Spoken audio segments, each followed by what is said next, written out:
주님의 크신 은혜와 사랑이 오늘 이 한날도 우리 신내교회 성도님들과 가정 위에 함께 하시기를 간절히 축원합니다. 6월달은 6.25 전쟁이 있었던 달이기도 합니다. 금년은 우리가 6.25 전쟁이 일어난 지 65주년이 되는 그런 해이기도 합니다. 다시는 이 땅에 전쟁이 일어나지 않도록 기도해야 될 책임이 우리 그리스도인들에게 있고, 또 평화적으로 나라가 통일될 일들을 위해서 우리가 힘쓰고 또 마음을 먹고 또 기도해야 될 줄로 믿습니다. 오늘 제가 여러분과 함께 울타리가 있는 정원이라는 제목으로 하나님의 말씀을 나누려고 합니다. 우리말 성경에 보면 에덴을 가리켜서 에덴 동산 이렇게 이야기합니다. 그런데 영어 성경에 보면 동산이라는 단어가 가든이라고 하는 단어로 이렇게 번역이 되어져 있습니다. 이 가든이라고 하는 말은 우리가 그냥 번역하면 동산이라 그러지 않잖아요. 정원이라고 얘기하잖아요. 동산과 정원의 차이점이 무엇이겠습니까? 이 동산에는 일단 울타리가 없고 담이 없습니다. 그리고 이런저런 들짐승들이 들어와서 배설물을 보고 나가도 아주 섬세하게 관리가 되지 않습니다. 조금 지저분하면 지저분한 대로 이렇게 관리되어지는 것이 동산이라면, 정원은 좀 다른 의미가 있습니다. 분명하게 관리하고 정돈하는 사람이 있어서 날마다 깨끗하게 정리되어지고, 이 정원이라고 하면 분명히 울타리가 있고 담이 쳐진 공간을 이야기한다고 말할 수 있습니다. 히브리어 성경에 보면 에덴 동산이라고 표현한 그 동산이라는 단어가 간이라고 하는 단어를 번역한 것입니다. 이 간이라고 하는 단어의 본래의 의미는 어떤 의미냐면 담이 있는 또는 울타리가 쳐진 이런 뜻을 가지고 있는 단어입니다. 그래서 히브리어 원문 성경을 근거로 한다면 에덴 동산은 우리가 한국 사람들이 생각하는 그런 뒷동산과 같은 의미의 동산이 아니고, 분명히 관리하고 정리하고 정돈하고 아무나 함부로 들어올 수 없고, 그리고 분명히 울타리가 쳐져 있는 정원의 개념을 가지고 있는 것입니다. 다시 말하면 에덴 동산은 울타리가 쳐져 있는 동산이다, 이런 의미를 갖고 있다는 것입니다. 그러므로 우리가 에덴의 삶을 회복하려면 어떻게 해야 되겠습니까? 에덴의 삶을 회복하려면 우리 삶에도 언제나 건강한 울타리가 쳐져 있어야만 합니다. 우리가 에덴 동산에서 아담과 하와가 누렸던 그런 기쁨과 즐거움과 평안과 하나님과의 온전하고도 밀접한 교제가 이루어지려면 우리의 삶 속에 건강한 신앙의 울타리가 쳐져 있어야 된다라고 하는 사실입니다. 내가 해야 할 것과 하지 말아야 될 것에 대한 분명한 경계가 있어야 한다는 말입니다. 에덴의 삶을 회복하기를 원하는 사람이라면 분명히 우리는 내가 가야 할 곳과 가지 말아야 될 것에 대한 분명한 경계가 있어야 된다는 것입니다. 어린아이들이 부르는 찬송가 중에 이런 노래가 있습니다. 여러분도 아마 들어보신 적이 있을 것 같습니다. 여러분, 우리가 게임할 때 많이 부르는 찬송가 노래 중에 우리 모두 다 같이 손뼉을 짝짝 이렇게 치는 노래 아시죠? 거기에 가사를 붙여서 어린이 찬송가를 하나 만들어 놓은 게 있습니다. 너의 눈이 보는 것을 조심해, 너의 눈이 보는 것을 조심해, 위에 계신 주께서 사랑스레 보시네, 너의 눈이 보는 것을 조심해, 이런 노래입니다. 2절에 보면 너의 입이 말하는 것 조심해, 이렇게 3절에 보면 너의 손이 하는 일을 조심해. 이렇게. 4절은 너의 발이 가는 곳을 조심해. 이렇게 돼요. 에덴의 삶을 정말 살기 원하는 사람이라면 우리 눈으로 보는 것을 조심해야 합니다. 우리가 말하는 것도 해야 할 말과 하지 말아야 될 말이 있다고 하는 사실을 알고 조심해야 합니다. 내 손으로 하는 일을 조심해야 될 뿐만 아니라 내 발이 가야 되는 곳에 대해서도 조심성을 가져야만 합니다. 이렇게 에덴의 울타리라고 하는 것은 다시 말하면 신앙의 건강한 울타리가 쳐져 있어야만 에덴의 삶이 보존되어질 수 있는데, 이것은 우리가 말하고 행동하고 걸어가고 움직이고 하는 모든 것이 하나님 뜻에 맞는 것인가, 하나님 보시기에 합당한 것인가를 고민하는 노력이 반드시 필요하다라고 하는 사실입니다.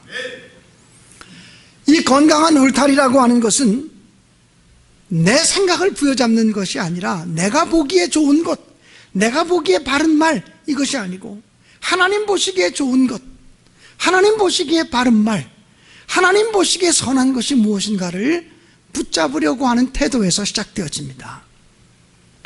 하나님께서 에덴 동산을 만드시고 아담과 하와가 그 동산에 살도록 허락해 주셨습니다. 그리고 하나님께서는 그 에덴 동산에서 아담과 하와가 오랫동안 계속해서 살아가려면 하나님의 명령에 순종해야 한다고 하는 사실을 말씀하셨습니다. 동산에 있는 모든 나무의 실과는 너희가 먹을 수 있지만 동산 중앙에 심겨진 선악을 알게 하는 나무의 열매는 너희가 먹지 말라, 이렇게 말했습니다. 즉 선악을 아는 나무의 열매는 먹지 말라고 하는 말은 선과 악을 판단하고 심판하실 분은 오직 하나님 한 분밖에 없다는 것입니다. 내가 함부로 남을 판단하고 정죄하고 저 사람 선하다 악하다고 얘기하는 것이 하나님의 주권에 대한 침노하는 행위가 되어진다라고 하는 사실입니다. 그렇기 때문에 에덴의 울타리를 지키기 원하는 사람은 선과 악에 대한 자기 기준을 내려놓고 하나님의 기준을 붙들어야 할 줄로 믿습니다. 에덴의 울타리를 지키기 위해서는 하나님이 언제나 나를 바라보고 계시다고 하는, 그래서 나는 언제나 하나님 앞에서 살아가야 된다라고 하는 신앙의식이 분명해야만 합니다. 하나님 앞에서 내가 살아간다고 하는 신앙의식이 불분명해지면 우리는 사람의 눈만 보이지 않으면 죄질 수 있습니다. 사람의 눈만 보이지 않으면 딴짓할 수 있습니다. 그러나 언제나 하나님 앞에서 우리가 살아간다고 하는 생각을 가질 때 우리는 함부로 행할 수 없고 함부로 말할 수 없고, 그렇게 살아갈 때 에덴의 울타리가 지켜진다라고 하는 사실입니다.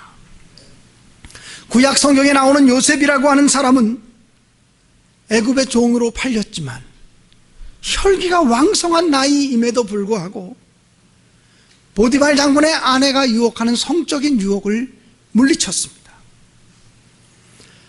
보디발 장군의 아내는 요셉을 향해서 이렇게 말합니다. 지금 여기는 너와 나 외에 아무도 없지 않느냐, 우리가 서로 사랑하자. 그런데 요셉은 그 보디발 장군의 아내를 향하여 이렇게 말합니다. 내가 어떻게 하나님 앞에서 죄를 범할 수가 있겠습니까? 내가 어떻게 하나님 앞에서 득죄할 수 있겠습니까?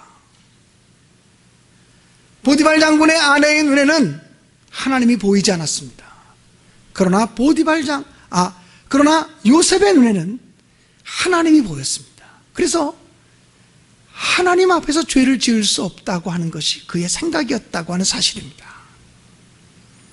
그런데 구약 성경 속에서 가장 유명한 왕이라고 우리가 알고 있는 다윗 왕을 생각해 보십시오. 다윗은 중년의 나이에 바세바가 목욕하는 장면을 목격한 후에 하나님이 자기를 보고 계신다고 하는 사실을 까마득하게 잊어버렸습니다. 그래서 그 여인을 자기 왕궁으로 몰래 데려다가 동침하였습니다. 그리고는 마치 아무 일도 없었던 것처럼 그 여인을 자기 집으로 되돌려 보냈습니다. 사람이 아무도 본 사람이 없으니까 하나님도 속일 수 있다고 생각을 했는지 모릅니다. 그러나 하나님께서 분명하게 보고 계셨습니다. 하나님은 그때부터 다윗의 범죄를 하나하나 드러내기 시작하셨습니다. 무엇보다도 우리야 장군의 아내 밧세바가 임신을 하게 된 것이었습니다. 이때 다윗이 하나님 앞에 자기의 죄악을 숨길 수 없다고 하는 사실을 깨닫고 회개했다면 사람을 죽이는 죄악에 이르지는 않았을 것입니다. 그러나 다윗은 자기의 죄가 드러나려고 할 때 숨기려고 했습니다. 감추려고 했습니다. 그래서 밧세바의 남편이 되는 자기의 충성스러운 신하 우리야 장군을 전쟁터에서 죽도록 내버려 두었습니다. 이 모든 것이 다윗의 책략이고 계략이었습니다. 우리야 장군을 죽이면 될 것이라고 생각을 했습니다. 그런데 하나님께서 나단 선지자를 다윗에게 보내서 책망하셨습니다. 나단 선지자의 책망을 받고서야 다윗은 비로소 하나님 앞에 회개하기 시작했습니다. 그러나 이미 때는 늦었습니다. 다윗의 삶 속에서 에덴의 울타리가 허물어졌던 거죠. 신앙인으로서 지켜야 되는 에덴의 울타리가 허물어지고 나니까 하나님께서 다윗의 삶 속에 무서운 심판과 책망을 불어넣으셨습니다. 물론 다윗 왕이 철저하게 눈물로 회개하는 모습을 받으시고 다윗을 용서하셨지만 다윗의 집안에 영원히 칼이 끊어지지 않으리라 이렇게 말씀하셨습니다. 에덴의 울타리를 한순간에 허물어뜨렸던 다윗은 그의 노년에 많은 어려움들을 당하게 되고 많은 고난에 휩싸이게 되었다고 하는 사실을 우리가 성경을 통해서 발견할 수 있게 되는 것입니다. 사랑하는 여러분, 에덴의 울타리를 세워가는 것은 참으로 어렵습니다. 그러나 에덴의 울타리가 허물어지는 것은 한순간에 다 허물어질 수가 있다고 하는 사실을 알고서 우리가 에덴의 울타리, 건강한 신앙의 울타리가 허물어지지 않도록 자기 자신을 지켜나가는 그런 삶을 살아갈 수 있게 되어지기를 주님의 이름으로 간절히 축원합니다. 에덴의 울타리가 허물어지면 어떤 일들이 우리에게 임하게 될까요? 성경은 에덴의 울타리가 허물어지면, 다시 말하면 신앙의 울타리가 허물어지면 그때부터 하나님의 진노가 임하는 것이고 하나님의 축복이 멈춰지는 것이라고 우리에게 가르쳐주고 있습니다. 애굽에서 노예 생활을 하던 이스라엘 백성들을 하나님은 모세를 통해서 건져내시고 가나안 땅을 향하여 가게 하셨습니다. 이제 가나안 땅으로 이스라엘 백성을 들여보내시면서 하나님은 모세를 통하여 그들에게 간절한 소원을 피력하셨습니다. 이스라엘 백성들이 가나안 땅에 들어가면 하나님 말씀을 철저히 지킬 것과 가나안 백성들이 섬기는 우상 숭배에 빠져서는 안 된다고 말씀하셨습니다. 만약 이스라엘 백성들이 가나안 땅에 들어가서 가나안 원주민과 똑같이 되어지고 그들의 세속적인 삶을 본받게 되어지고 그들처럼 우상을 섬기게 되어지고 그들처럼 하나님 무서운 줄 모르고 살게 되어지면 하나님께서 가나안 땅에서 그들을 토하여 내칠 것이라고 레위기에서는 분명히 말씀을 해주셨습니다. 믿음의 울타리를 지킨다고 하는 것은 신앙의 거룩함을 지킨다는 것입니다. 믿음의 울타리를 지킨다는 것은 바로 하나님 말씀대로 순종한다는 것을 의미합니다. 믿음의 울타리를 지킨다고 하는 것은 하나님 앞에서의 삶을 살아가는 것을 의미하는 것입니다. 사랑하는 성도 여러분, 이 믿음의 울타리는요, 아주 작은 틈새라도 생기면 이내 허물어질 수 있다고 하는 사실을 알아야 합니다. 왜냐하면 마귀 사단은 언제나 작은 틈이라도 찾아내서 우리를 공격해 들어오기 때문입니다. 성경은 말합니다. 근신하라 깨어라. 너희 대적 마귀가 우는 사자와 같이 두루다니며 삼킬 자를 찾나니 너는 믿음을 굳게 하여 저를 대적하라. 이렇게 말씀하고 있습니다.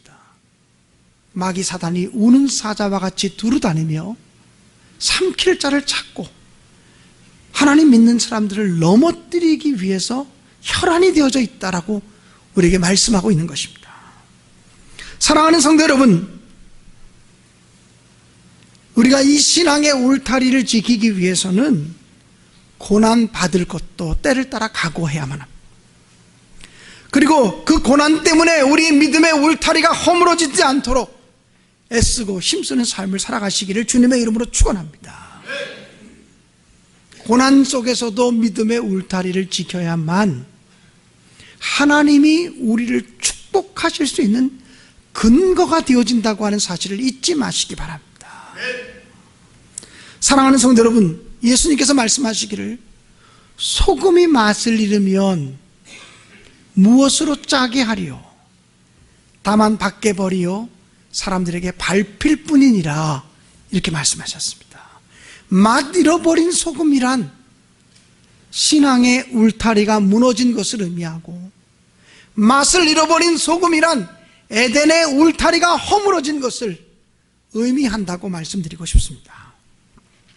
여러분, 이 신앙의 울타리라고 하는 것은요, 외부의 공격을 받아서 허물어지는 경우도 있지만 대부분의 경우는 내면에서부터, 안에서부터 허물어질 수 있다고 하는 사실을 아셔야만 합니다. 그렇기 때문에 이 신앙의 울타리를 지키기 위해서는 우리의 마음과 우리의 생각을 지키는 것이 너무나 소중하다고 생각합니다. 그렇다면 우리의 마음과 생각을 어떻게 지킬 수 있겠습니까? 규칙적으로 기도하는 것과 하나님 말씀에 순종하려는 의지를 통해서만 우리의 마음과 생각이 지켜지고 우리의 신앙의 울타리가 지켜질 수 있다고 하는 사실을 언제나 기억하시기 바랍니다. 여러분, 감리교의 창시자인 존 웨슬리 목사님의 스승이라고 할 수 있는 분이 윌리엄 로우라고 하는 사람입니다. 존 웨슬리 목사는 윌리엄 로우를 통해서 많은 신앙의 영향을 받았습니다. 그런데 그 윌리엄 로우는 경건한 삶으로의 부르심이라고 하는 책에서 자신의 경건함을 지켜갈 수 있는 신앙의 원리를 이야기하면서 매일 5번의 기도를 하라고 강조합니다. 이것은 윌리엄 로우의 방법론이겠지만 바쁜 시대를 살아가는 우리들이 귀담아 들어야 될 경건의 훈련의 모습이라고 생각이 되어져서 소개를 드립니다. 윌리엄 로우는 하루에 5번을 기도하면 신앙의 경건성을 지켜갈 수 있다고 얘기합니다. 우선 윌리엄 로우는 아침에 일어나자마자 제일 먼저 하나님께 기도하라는 것입니다. 일어나자마자 바쁘게 움직이지 말고 아주 짧은 시간이라도 아침에 일어나자마자 하나님께 기도부터 하라는 겁니다. 1분을 기도해도 또는 3분을 기도해도 좋습니다. 아침에 일어나자마자 어떤 기도를 드리냐면, 하나님, 새로운 한 날을 주셔서 감사합니다. 오늘 이 한 날 나의 삶이 하나님께 영광이 되고 찬송이 되게 하옵소서. 하나님께 그렇게 기도하라는 것입니다. 두 번째, 윌리엄 로우는 오전 9시에 기도할 것을 가르칩니다. 이 오전 9시라고 하는 것은 하루 일과를 시작하면서 기도를 시작하라는 겁니다. 직장에 출근해서 하루 일을 시작하면서, 학생 같으면 학교에 등교해서 하루 공부를 시작하기 직전에 기도하라는 겁니다.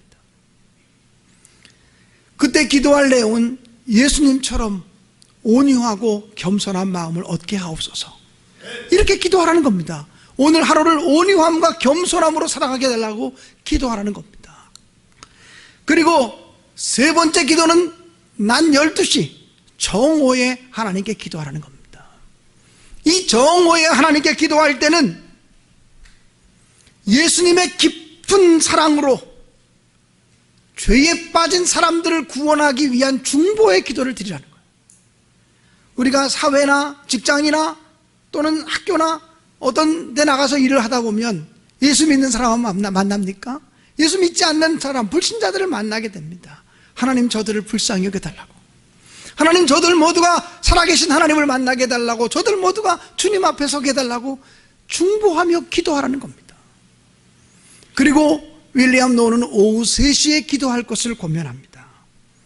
오후 3시에는 나를 향한 하나님의 뜻이 무엇인지 알게 하시고 하나님의 뜻에 순종할 수 있게 해달라고 기도하라는 겁니다.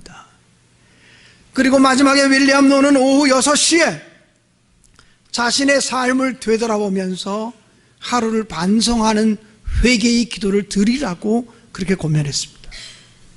여러분, 이 윌리엄 노는 지금부터 수백 년 전에 살았던 사람이고, 그리고 지금처럼 현대인들처럼 저녁 문화가 발달하지 않은 때에 살았던 사람이기 때문에 저녁 6시쯤에 날이 어두워지면 자기를 회개하고 반성하는 기도를 하라고 했습니다만, 현대인들은 6시에 일과가 끝나지 않습니다. 그러니까 현대적으로 좀 적용을 해야 될 것 같습니다. 아침에 일어나자마자 한번 기도하고 하나님께 감사하며 영광 돌리게 해달라고 기도하고, 아침 하루 일과를 시작하기 전에 하나님께 기도하고 시작하고, 그리고 점심때쯤에 한번 이웃을 위해서 한번 기도하고, 그리고 하루 일과가 맞춰지는 때쯤, 직장 일이 맞춰지는 때쯤 하나님의 뜻을 발견하고 순종하는 삶을 살게 해달라고 기도하고, 그리고 잠들기 전에, 하루 일과를 다 마치고 집에 들어와서 잠들기 전에 하나님께 자기 삶을 돌아보면서 회개하고 반성하는 기도를 드리라는 것이죠.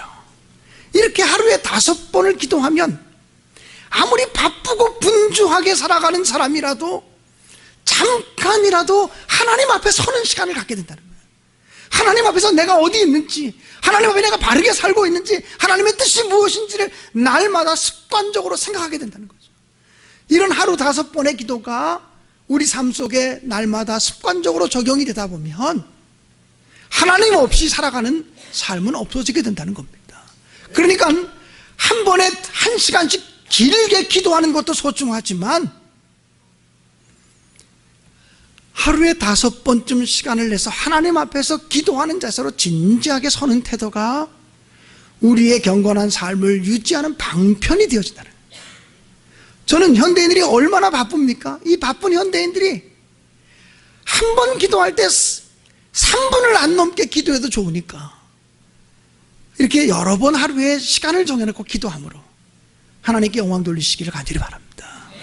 낮 12시에 드리는 기도는 직장이나 학교나 사람들 사이에서 드리는 기도니까 눈을 뜨고 기도해도 좋을 것 같습니다. 하나님, 저 영혼을 불쌍히 여겨주십시오. 저 영혼도요. 하나님, 저 사람도 불쌍히 여겨주십시오. 이런 기도는요, 눈 뜨고 얼마든지 할 수 있잖아요.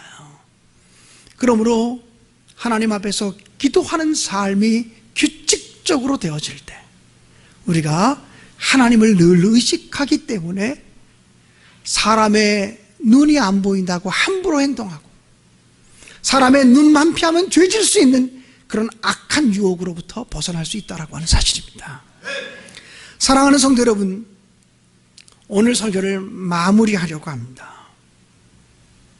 우리가 에덴 동산이라고 늘 얘기하지만 영어 성경의 의미도 그렇고 히브리어 성경의 원문의 의미도 보면 에덴은 분명하게 울타리가 있고 담이 쳐져 있는 정원과 같은 것입니다.